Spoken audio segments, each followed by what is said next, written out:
Hello guys, welcome back to my channel. I'm back with you here, trying to be productive during my summer period. Just finished my internship. Now I'm officially a supervisor in Hotelschool. Part-time though, so now during summer I'm gonna be working a little bit more, but as school starts I'm only gonna be there Friday till Sunday, supervising mostly on the evenings. And I'm enjoying myself so much, it's been a lot of fun. Now everything is finally stabilizing. I got some new team members that we're training, so looking forward for the summer to end and start a new block. I'm actually curious of what block is gonna be next when I'm coming back to school in September. Unfortunately, I still don't know what it will be, but I guess it's gonna be a nice surprise. Shortly about my life, as the internship is over and I'm only working now 3, 4, sometimes 5 days a week. It's been relaxing. I finally got some time to declutter, go out to the park, to read, travel. Furthermore, that inspired me to make a video. For those of you who might be starting in August 2022, all excited to begin your HTH journey. And I tried to summarize some of the things, as you probably can see in the title of this video, things that I wish I knew before starting HTH. And some of those things are also going to be related to any type of university you're studying, but since I'm only studying hospitality management, I'll be sharing with you a little bit about what I figured out after 1 year, 1.5 years already studying in the school, and maybe some of those pieces of information will be useful for you. So without holding you for any longer, let's dive into the first point that I wrote down, which is the fact that university is a lot about figuring out things on your own. I don't know really what my expectations were, but maybe because I'm only used to the high school level and the way the things are being taught there. You're being given pieces of information, you're given the resources, you explain what you need to do, then you end up doing it, and eventually you're learning something new. Whoa. What it turned out to be in the university, you're just being thrown like into that big open ocean with the minimum amount of information possible, and you just figure it out yourself. It requires a lot to be self-organized, know where to find sources, know how to find the information you need, know how to ask for the information, know how to use so many different apps. Yeah, basically you apply everything you've learned in your life so far just to make sure that you're able to make it through the school year. So it was a lot of, learning how to deal with all of this, because in the beginning it just seemed so unstructured. Since you don't know which direction to take, you really don't know what's the way for you to learn the best, but you just receive that pile of information and then you decide what you would like to do about it. So it was a lot of learning about my own ways of doing things the best for myself. So my greatest tip would be, don't be scared. Slowly try to figure out what works best for you and absorb, organize, plan, and learn. Block by block I got better and better into organizing and structuring out and adapting my ways of being to the HTH standards, which were presented quite clearly very early on when we started in the school. Second of all, I wrote down that teamwork is the basis for everything.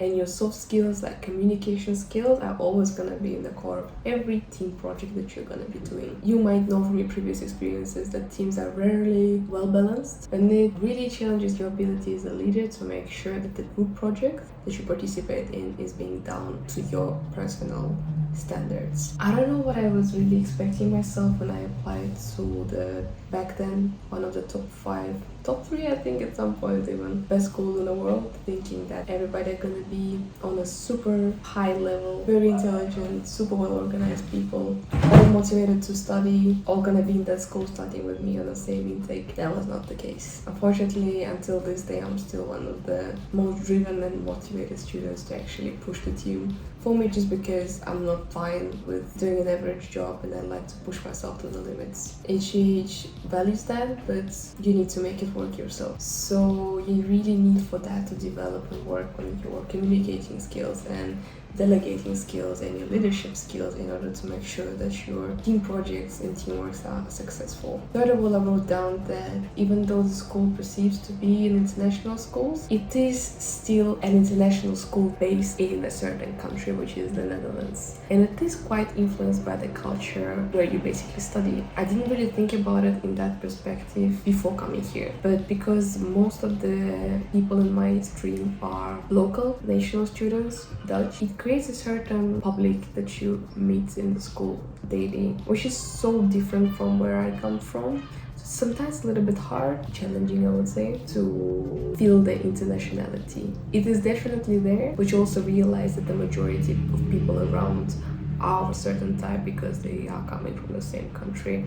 And it is quite Dutch-based school just because most of the lecturers and most of the board of directors are coming from Holland. So a small tip here would be maybe to read a little bit about the culture you will be studying, just to help yourself a little bit to adapt better to their ways of working in the university, just to know what to expect better. I also wrote that networking inside school is the key to success. I would not manage the first year if I would not have references from the previous years to see what approximately is expected. Coming back to my first point, you can't clearly visualize what the end product should be, and receiving those old works of students 3 years ago really helps to create sort of a basis or direction where you need to get with the project that you are being assigned to do. By the way, now the school is changing the curriculum, so I'm not sure how relevant it will be for the new students, but just keep in mind that it's nice to network inside school, not only to create friends, not only to create contacts, but also to feel more on safe ground when hitting those new courses, because you can benefit a lot from being friends with all the intakes. So you guys starting the first year, if there is anything I can do for you to make it a little bit easier, if you would like to have my old notes or you just have any questions, you can drop them down here, or I'll leave a link to my Instagram, of course, and just try to reply during one day, so don't you hesitate to reach out to me there. It's a weird thing for me, by the way, that I'm already middle of year 2, like time just passed by so quickly, and then voila, hitting year 3 maybe soon. Also something I figured out about the university, because the majority of students will already be grown-up adults and are treated as adults. The school doesn't really make exceptions on anything in terms of the homework, preparations, team projects. It is very standardized to be in an adult environment where everything is taken seriously and no exceptions made, and we are following the procedures and the rules. So it is not very a flexible type of environment to be in, and I think that applies to every university, but HTH is also very strict on their policies and routines and structures and how they do things. So in the beginning you really need to adapt that style of being and how HTH strives to be and what they are expecting from the students. Not the most flexible, not the most dynamic, but it is something to learn about while starting in the new school. Basically adapting to the values and the regulations of a certain company, because you can still call HTH to be a community itself, and it also has some kind of values and structure that you need to respect. Another important point that I learned for myself is a little bit connected to point number 2 and 3, where being not super international, but being one of the international students who really done a lot to apply for this school, I realized how different mentality people could have inside of one school. And even though it's top university, there are always gonna be people who are less motivated than you, who do a little bit less than you, or who just do things super differently. So you need to realize that, especially here in Holland, many people live the mentality of like 55 stay alive, what Laura would call it, where as far as you pass, it's absolutely fine. But if you are a person like me who always strive to get the best grades, challenge yourself and see how far you can get, then you suddenly become an exception. You are the person who is being called a nerd, you're a person who is trying to prove yourself or stand out, just because the regular mentality is just to pass. Nobody's trying to, not many people, let me put it that way, not many people are trying to do the extra. And if you're a person who is here to really do the most out of it, be ready that it's not going to be the majority of the people in the university.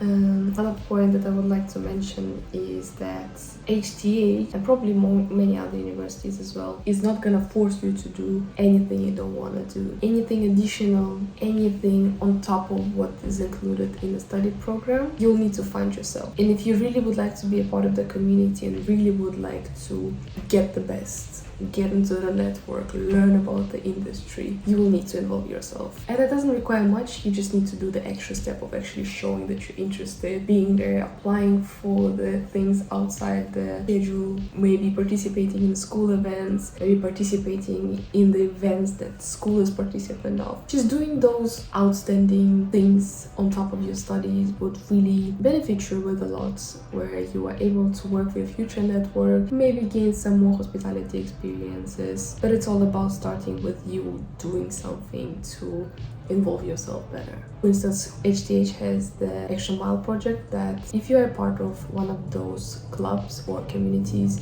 you're also getting a certificate that you have done something more for the school.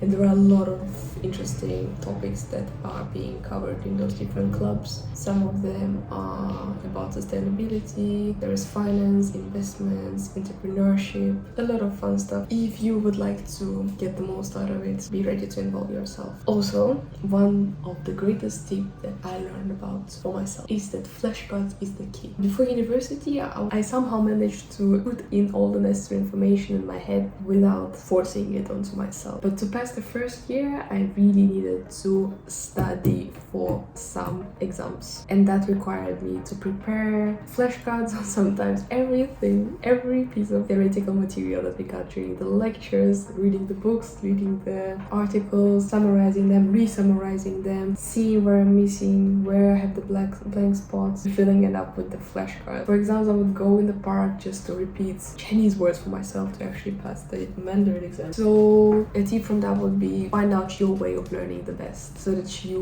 when joining the HTH community, would already be knowing a little bit of what works for you the best. That will allow you to succeed better for sure. When you know already at the beginning of the block how you would like to structure out those 10 weeks, so that by the time it hits the exam period, you are all prepared and ready to rock it. Additionally, what I found useful is the fact that I had some experience in the industry working before starting in school, because so many things made sense because I've encountered them in a real life situation. But I can imagine that only studying hospitality in theory could be a little bit troublesome, just because there are some things that are more easy to show in real life rather than putting them on paper. So if you have a chance to get some working experience before starting in HTH, I would for sure do that. Very helpful. Opens up more perspectives in front of you for sure. It makes it so much more easy to study during the first year. Also, something I saw during the first year that I wasn't really expecting about myself is that when you meet people from your own country, it really bonds you together with them. I never really understood it, but it is a special feeling when you can talk to somebody when being in a different country for you. But meeting people who are having the same background as you has helped a lot to just re-energize, I would say, and just connect on another level. Speaking your own language, just not for long, but just to catch up, have fun. It's been very calming for me, at least, to speak to some people, like Jania, for instance. That's how we became friends, since we both spoke Russian. So yeah, the tip would be to find those people before you start, but be open-minded, meet new people, and if there are people from your community that you for sure could have a lot of fun. And if you're a person who is quite much homesick, I think it's a cool thing in the university where you can just get up, go for coffees, and maybe cook some traditional food. It's been a great thing to do together in the university years. Also, something I've learned after starting in HTH was that getting above 90 is a top level. As a person who always scored really high on all of my exams until I started here, realizing that to score 90 you really need to do something exceptional. It's not like a 5+ in Russian grades, it's not an A+, it's something that wows the lecturer, that can actually get you over 90 in the Dutch grading system. So it was really disappointing for me, because I'm like, how does a grade 100 exist if there is no way of scoring that, like, ever? So starting here, please be prepared that 90 is already really good. I really needed to adapt my mentality that even above 85, even above 80 is a very high average. And the last tip for HTH school specifically, I would say that the vibe of two campuses in The Hague and in Amsterdam are super different. So something I missed on for myself was to research a little bit more on what the different campuses look like. I would definitely recommend going on the open houses in the both ones, see both of the cities. The Hague and Amsterdam have very different vibes. The Hague is more cozy, the campus there is much bigger. It also is placed differently, so it's not in the same building with the school. That's the way we have it in Amsterdam, so we live and study at the same place. I would do the research before you apply to school, specifying the campus. I know you for sure can do it randomly, that's also fine, but you can adjust it to your own preference and see which city, which campus would suit you better. For now, I think that's everything I had. If there are any students from my intake or from above me or below me who have some other tips and tricks for the things you wish or that were surprising to you when starting with HTH, you can drop it down here. For now, thank you very much for checking it out. I hope it's been interesting to watch, and I'll see you in the next video.